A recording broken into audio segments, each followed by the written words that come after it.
की यात्रा आपने करा दिया तो बिहार का नहीं देश का भी तस्वीर बदल जाएगा। इसलिए मित्रों, बाबा साहेब के बारे में एक नहीं कई स्मरण है, संस्मरण है।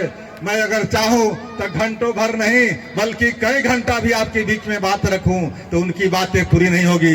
लेकिन मैं पहले भी कहा कि समय इजाजत मुझे नहीं देता बाबा साहेब के बारे में। और एक बात और, हमारे उस समय के समकालीन आदरणीय जगजीवन राम जी के बारे में, ये दो स्कूल ऑफ थॉट था, दो विचारधारा थी, उसको मैं कंपेयर करना चाहता हूं आपके बीच में। आप दोनों व्यक्ति के बारे में जानते हैं, बाबा साहेब भीमराव अंबेडकर, जो एक चुनाव दो चुनाव लड़े, दोनों चुनाव हार गए। और वहीं पर बाबू जगजीवन राम जी साधारण हस्ती नहीं थे, उनको प्रधानमंत्री बनना था, लेकिन कुछ लोगों ने प्रधानमंत्री बनने से वंचित कर दिया। यानी जितना चुनाव लड़े बाबू जगजीवन राम जी, सब चुनाव जीते गए। दोनों दलित थे, दोनों समकालीन थे, दोनों उस समय के थे। आज दोनों व्यक्ति हमारे बीच में नहीं है। समय और समाज ने दोनों को मूल्यांकन कर लिया कि एक व्यक्ति आज कहाँ खड़ा है, दूसरा व्यक्ति आज खड़ा कहाँ है। इसलिए मित्रों, मैं इस दो विचारधारा की बात करता हूं। आपको तय करना पड़ेगा कि मैं किस विचारधारा के साथ हूं। ये जाति नहीं, आइडियोलॉजी की बात करना होगा, विचारधारा की बात करना होगा। मैं तो दोनों दलितों की बात कर रहा हूं। जगजीवन राम भी बहुत सफल व्यक्ति थे, कई मंत्रालय संभाले, श्वेत क्रांति और कई क्रांतियां उन्होंने लाई, और एग्रीकल्चर में भी उन्होंने किया, डिफेंस में भी बहुत बड़ा काम किया उन्होंने, और एक से एक विद्वान, और बहुत चुनाव लड़े, कोई चुनाव हारा नहीं।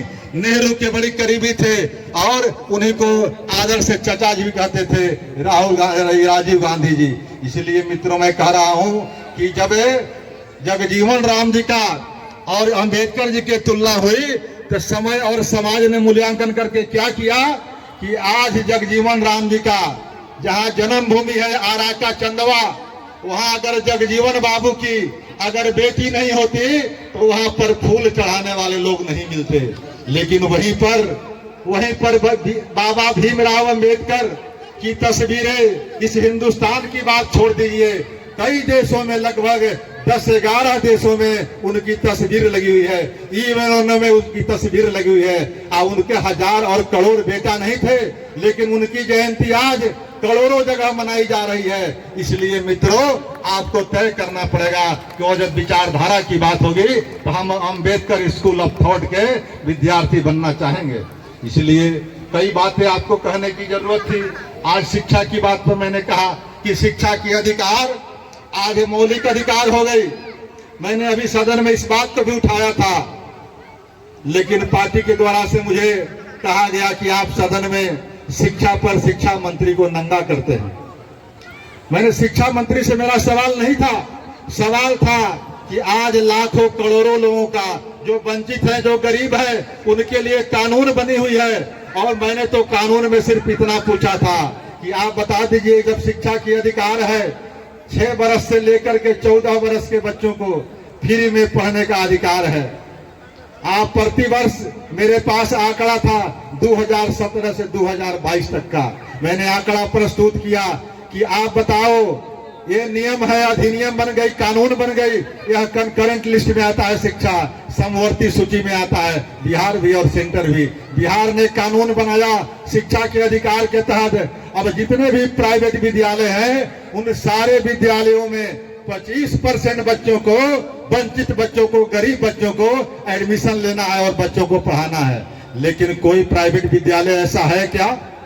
और अगर ऐसा है तो मैंने माननीय मंत्री को कहा कि आप सूची उसको प्रकाशित कीजिए, स्कूल का पोर्टल पर लीजिए, उसको जो ये आधार कार्ड है उससे लिंक करके उसका पोर्टल पर जारी कीजिए कि वह 25% बच्चे को फ्री में पढ़ा रहा है कि नहीं पढ़ा रहा है।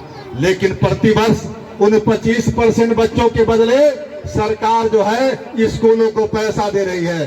2017 से करोड़ों रुपये, आज अरबों रुपया हो गया होगा, स्कूल को पैसा मिल रहा है। क्या सरकार का यह दायित्व नहीं है कि हम दिए हुए अपने पैसे को हम ऑडिट कर सके, हिसाब कर सके? यही बात मैंने सदन में उठाया था कि आप बिहार की बात छोड़ दीजिए माननीय मंत्री जी, मुझे पटना का सूची दे दीजिए कि पटना में जितने प्राइवेट स्कूल चलते हैं उन स्कूलों में कितने % बच्चे गरीबों के और वंचितों के पढ़ रहे हैं, दलितों के पढ़ रहे हैं, लेकिन सूची में नहीं मिली। सरकार के मंत्री को भी पता नहीं था, ये मुझे आश्चर्य लगा। इसलिए इस बातों पर भी आपको सजग रहने की जरूरत है। इसलिए मैंने कहा कि 33-34 वर्षों में आज शिक्षा की हालात क्या हो गई है। चाहे हायर एजुकेशन की बात करें, चाहे आप लोअर एजुकेशन की बात करें, आज शिक्षा इतनी खराब स्थिति में है कि कहीं विद्यालय है तो उसका भवन नहीं है, कहीं भवन है तो मास्टर नहीं है। उसी तरह से महाविद्यालयों में जाएंगे तो कई कई विषय के टीचर ही गायब हैं। सोशियोलॉजी के प्रोफेसर को बना दिया जाता है फिजिक्स का हेड, फिजिक्स के प्रोफेसर को बना दिया जाता है हिस्ट्री का हेड। इस तरह की शिक्षा व्यवस्था अगर रहेगी आजादी के 76 वर्षों के बाद भी, तो आप इस बिहार को, इस हिंदुस्तान को कहां ले जाना चाहते हैं, आपको तय करना होगा मित्रों। इसीलिए मैंने कहा कि सदन में मैं जब गया हूं तब से ज्यादा चिंतित रहता हूं, ज्यादा मैं परेशान रहता हूं जब सदन में नहीं था उसके अपेक्षा। इसलिए आपकी भी महती जिम्मेवारी बनती है कि आप इन सब सवालों पर सजग होइए। कोई आदमी अमर होने नहीं आया है। आप अमर किस होता है, उसका कृतित्व होता है। वह जो काम करके चला जाता है वही अमर हो जाता है। कल मैं कर्पूरी ठाकुर की भूमि पर था, कर्पूरी ग्राम में कल था, और कर्पूरी जी की बात मैं सुन करके मैं दंग रह गया कि कर्पूरी जी जब मैट्रिक का परीक्षा का फॉर्म भरना था, शिव कुमार जी उनके पास पैसे नहीं थे उनके पास कि मैट्रिक का फॉर्म भर सके। उनके बेटा रामनाथ ठाकुर जी बता रहे थे, उन्हीं के घर में बैठ करके, और एक जमींदार उसी गांव के, उनका उन्होंने 27 बाल्टी पानी भर के नहलाने का काम किया, और 27 बाल्टी पानी भरने के एवज में उनको 2 रुपया वह जमींदार ने दिया। उस 2 रुपया लेकर के दौड़ते हुए जाकर के मैट्रिक का फॉर्म भरा था उन्होंने, और तब मैट्रिक फर्स्ट डिवीजन के पास किया था। इसलिए हमारे पुरखों को, चाहे वह कर्पूरी ठाकुर रहे हो, चाहे अम्बेडकर साहब रहे हो, चाहे जगजीवन राम रहे हो, चाहे और कोई रहा हो, सबको बहुत सारी जिल्लत जीनी पड़ी है। इसलिए मित्रों, आज आजादी के 76वां वर्ष है। कुछ लोग इसे अमृत कलश बना रहे हैं, अमृत वर्ष बना रहे हैं, लेकिन मैं अमृत वर्ष तब मानूंगा जब वंचितों की आजादी सचमुच में मिल जाएगी। आज सिर्फ आजादी संविधान में मिली है, व्यवहार में नहीं मिली है। इसलिए व्यवहार की आजादी के लिए एक बार सबको, बहुजन समाज को कमर कसना पड़ेगा। तब बाबा साहेब के भीमराव का जो सपना था उसको साकार करेंगे।